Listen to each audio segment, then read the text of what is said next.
Welcome back, everybody. Yes. We're back. I hope you missed us. We're back. We missed you because I got some stuff I need to say. Yes, this is a very interesting episode. So this is about mental health. I personally feel like this is a topic that isn't talked about as much as it should be. Although we are making progress. I don't know how you ladies feel, if you feel the same way. I agree. So according to mentalhealth.gov, mental health is defined as including our emotional, psychological, and social well-being. It affects how we think, feel, and act.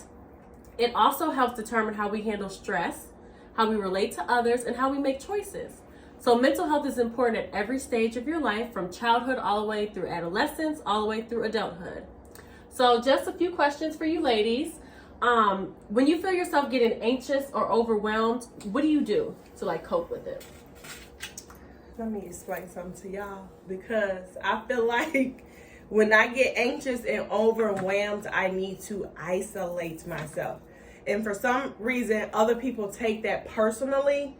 If I say I don't want to answer my phone, I don't want to talk today, because I kind of feel like that person is not validating my feelings. Right. If I'm saying I want to be left alone, how are you now making that about you because I don't want to interact with you? So for me, it's self-isolation. And that's just to collect my thoughts, try to figure out what's causing me to be anxious or overwhelmed. So I just say, people, don't take that personal. I just, self-isolation.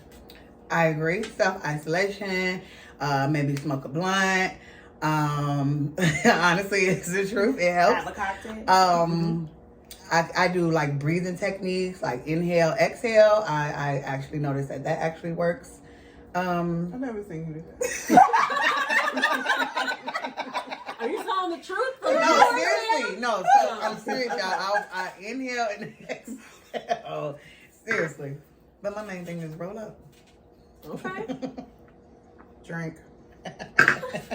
For me, it's the same, isolation. I just need to be alone with my thoughts. So I can work through whatever it is I'm irritated about. So again, don't take it personal.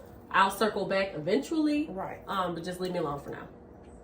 So my next question was, do you ever feel like you isolate yourself when stressed? Yes. We can go on to the next question. Yes. Do you feel like you're maintaining a healthy balance between leisure, yourself, your career, physical activity, and those you care about?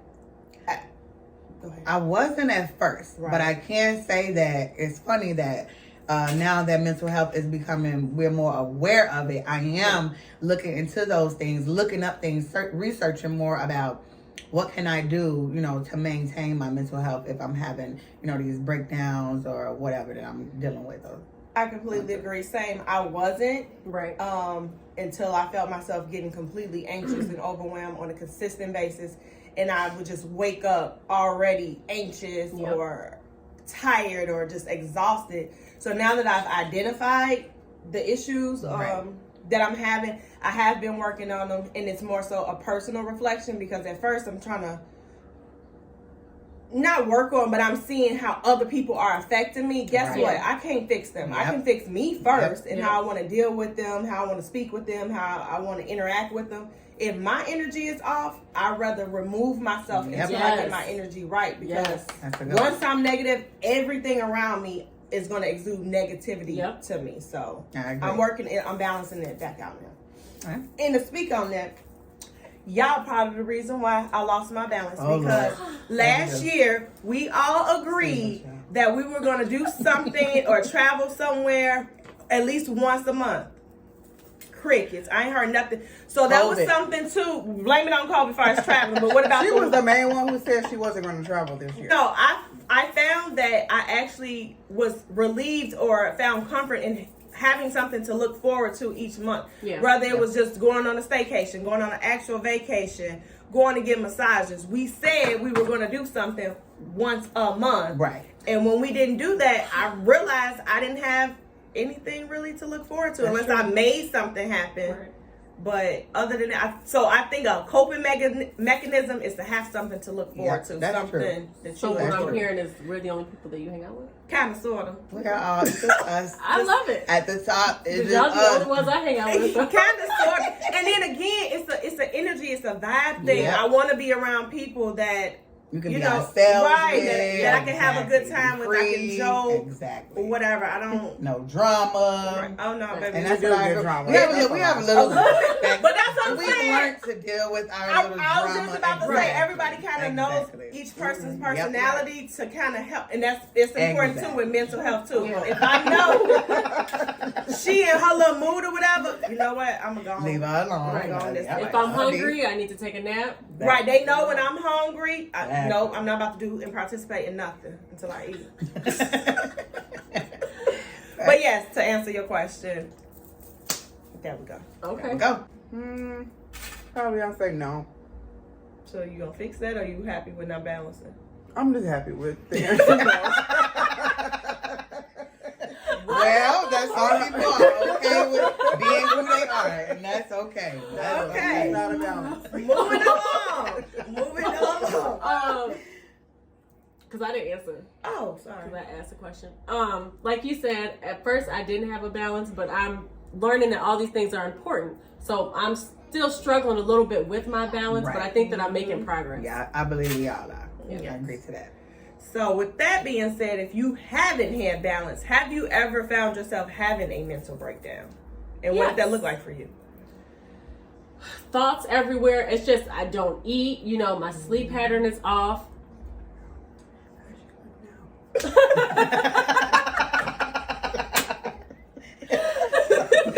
she stuck her hand in his socket.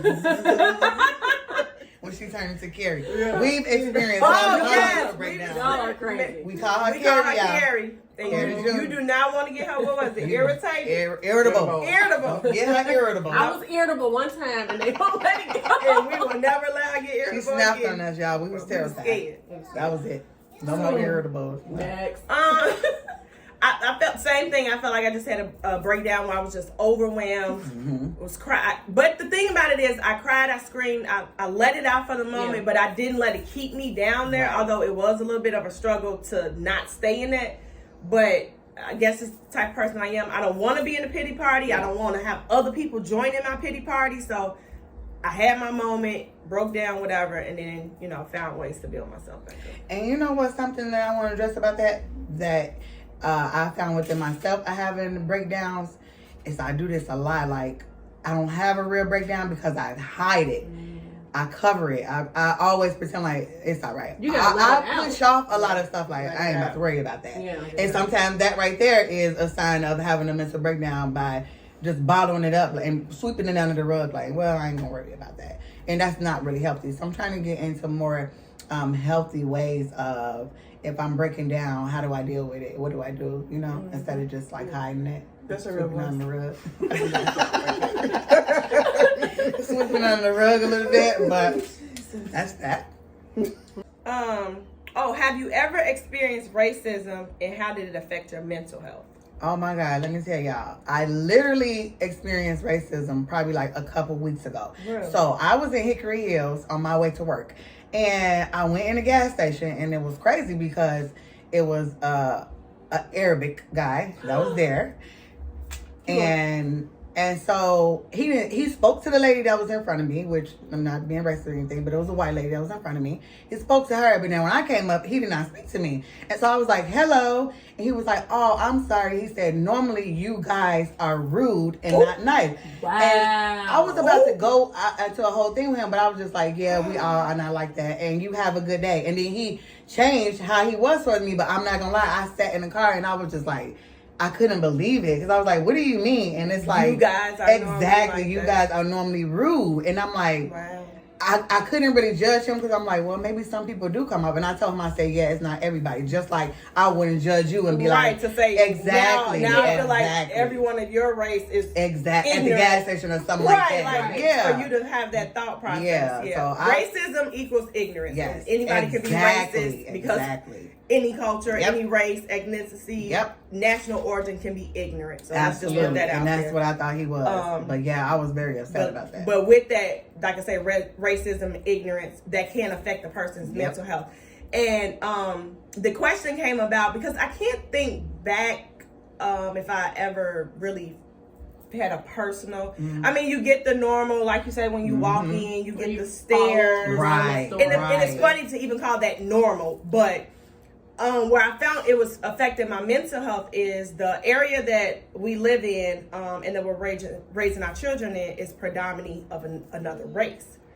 Which brings it to the other kids that my daughter interacts with are another race. And they're still coming from a kid's perspective.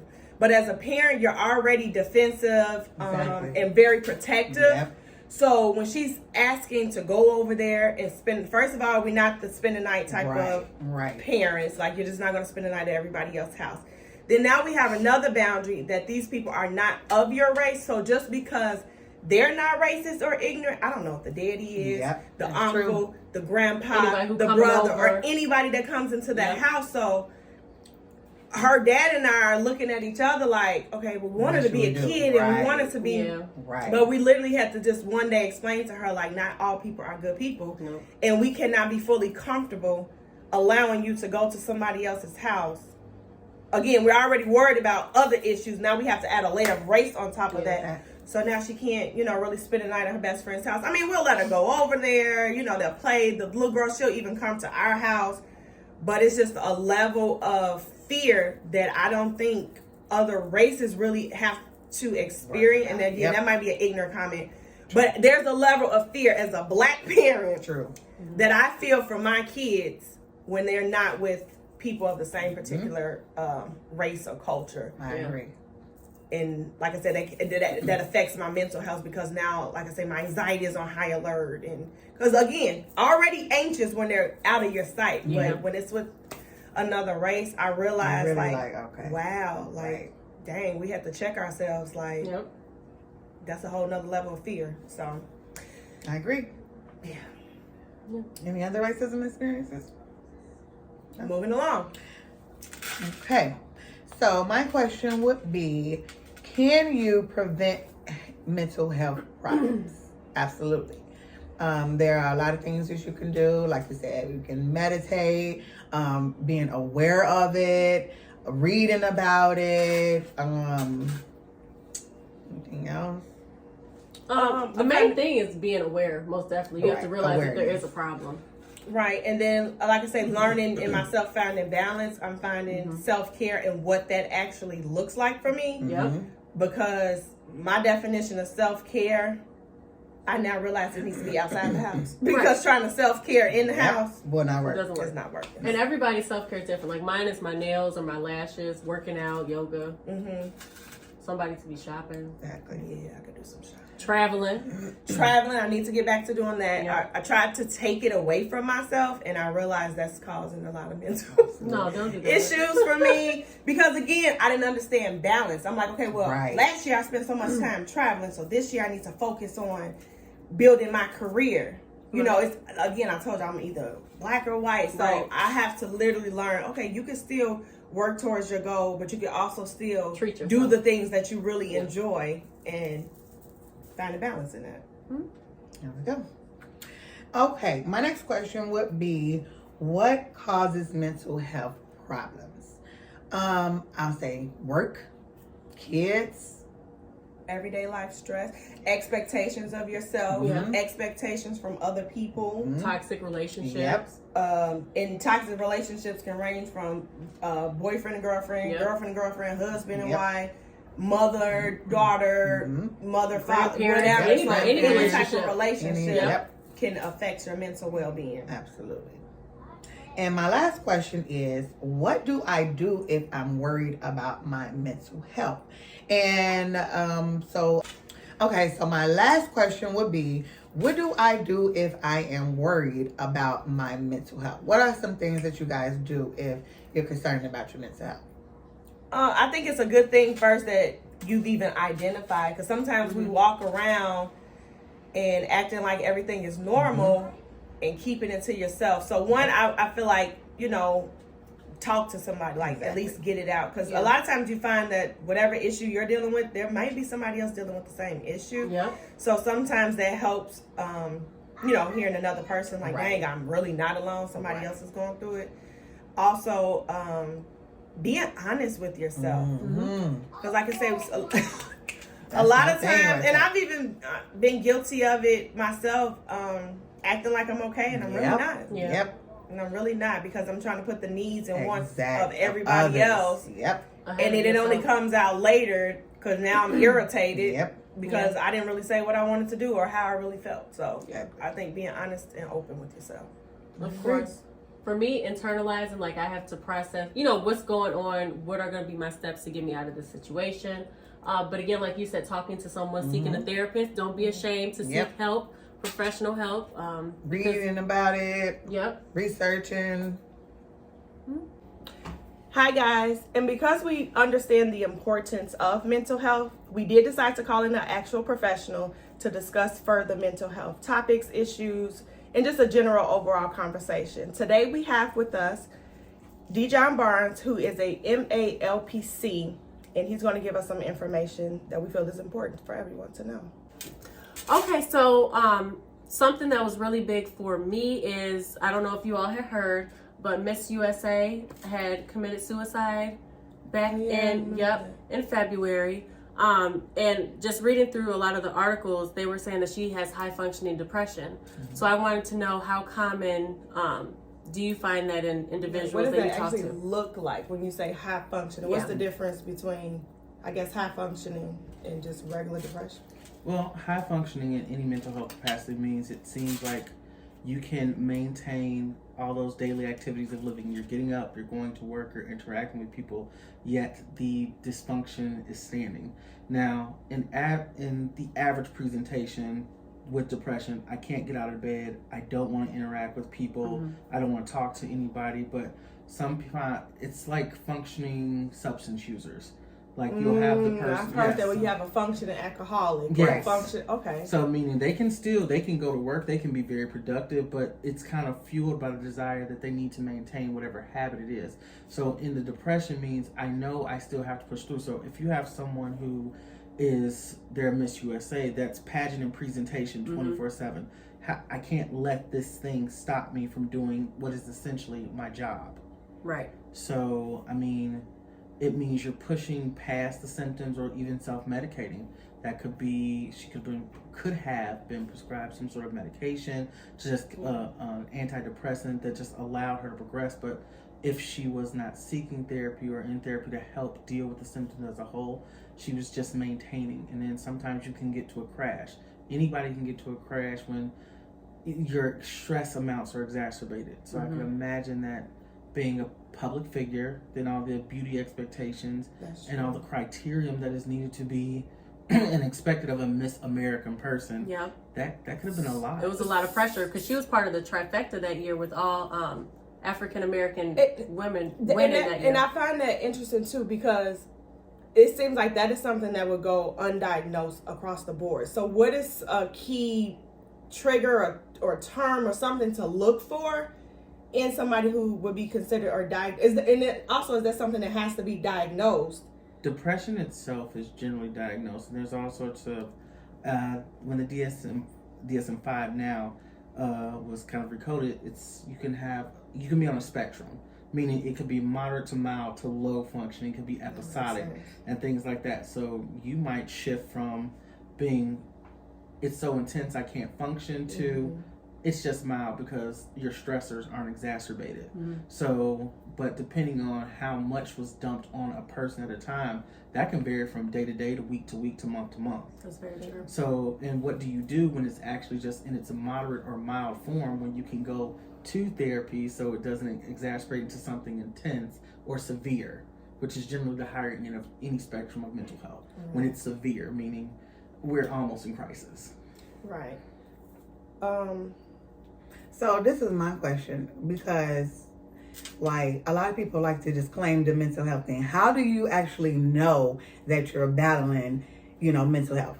By actually going to seek professional help. So let's say with a physical injury, you can say my arm hurts, my arm hurts, my arm hurts, my arm. You can say it all day. Do you know if it's a broken bone? Do you know if it's sprained? Do you know if you slept on it? But if it's chronic, meaning that you're experiencing this every single day, then that could attribute to that might be something, a deeper lying problem. So when we look at this thing called mental health, if you are experiencing some form of anxiety or depressive symptom, or even just a thought structure that seems problematic for you, why wouldn't you want to go and have a professional look at that? Like, if you, self-deprecation is one thing. I'm not good enough, I'm not smart enough, Yep. I'm not pretty enough, I'm not funny enough, I'm a bad mother, I'm these things like that. And externally, everyone is giving you this praise that, oh, you're doing enough, you're smart enough, you're pretty enough, you're doing all these things, but you yourself cannot believe these things. That might attribute to a faulty thought process. That was deep, and I mean that because hit home for I was me. about to say it actually personally. hits home so personally, and that's why I was trying to ask the question of like, how do you identify that? Because at some point, I feel like I was a functioning depressed person because a lot of those things, when I say it hit close to home. And I guess the first step too is identifying that there may be an issue, and then with you saying there's a spectrum of it, that's comforting to know that there's time to fix it before you go completely off. And that's some of the work I do mostly is identity development, identity work, because we're changing, we're evolving creatures. So let's look at what the expectations for yourself were as young women between the ages of 12 to 18. As soon as you turned 18, there was a dramatic shift of what was expected of you. So let's say when you were a young woman, all you had to do was get good grades, be respectful, be amicable where people liked you, so you're not the petty gossip girl and things like that, and you're going to be well received. You're going to get praise from your teachers, you're going to get praise from your parents, you're going to get praise in general for just meeting those expectations. Now, as you get older, you incorporate expectations of what you want for yourself. And when you feel like you are not meeting those expectations, it causes a sense of incompletion, which causes anxiety, which sometimes when you feel like I'm not doing this, it makes you sad, which kind of mimics those depressive symptoms. So if I were to ask all of you, what's expected of a woman? What are the expectations of a woman? To be Superwoman. And even further, this strong black woman mentality. I feel like it was placed upon us. And again, because of expectations, it's like, oh, well, we saw this grandma, this strong black woman. We saw Auntie Lou be this strong black woman. Oh, now it's expected of me. So now when I feel like I can't take the pressure, I'm hiding it, and I'm functioning every day like I'm okay with it, when in all actuality I'm not. But because of this expectation that has been placed upon me, that I don't even personally feel like I want it, then that guilt comes in, and guilt leads to shame, and shame leads to and then especially if those family members who you're talking, referring to are looking down, you're like, well, you're really not doing that, but you're not doing that. I didn't sign up for that, So, I mean, because we get those needs met via validation, and more often from women, you get validated by other women. And how difficult is that sometimes? The praise can either just be given just freely, or it's like, you could have done this better, or this could have been done differently. Or I did it this way, or I didn't do it this way. And it feels antagonistic. It feels like that you want to go to women as a comfort or support for this validation, but then it could be taken away from you just as easily. And that's funny because we discussed that yesterday. I was just bringing up a small topic, like back in the day, women used to, like I said, have to be a certain type of way, or cater to a man a certain type of way, and that stuff get passed down from generation to generation, in which I said that I wanted to break that. I don't want to be that woman that's feeling like, okay, well, the man has to be the one that provide for the household, and I have to be this man. No, change it up. Why can't I provide? Why can't I can't he take on child care? Why can't he do some of the cooking, the cleaning? And I think that's part of too what comes with the heavy weight is that we keep carrying this on our back. And it's like when you finally do want to unleash and say, I want something different, then that's either frowned you look like upon a bad person, or it's not received. And so depending on the type of person you are, you can take it personally, internalize it, and then, well, I guess I'm going to just go along with it. But as we all know, you can only hide stuff for so long until you finally either lose it, you walk away, or in some people, like Miss USA, she just couldn't take it anymore. She felt that was the best way out. So my overall goal in this conversation is to help people seek a way out without ending it. Exactly. And I think that's not only recognizing that sometimes you can't do this on your own. Sometimes you need that support that a mental health professional can provide. Right. Mental health is far more accessible than it was, especially to African Americans now than it used to be with our white counterparts. It's just the access is available, but what stops African Americans from actually going to seek mental health?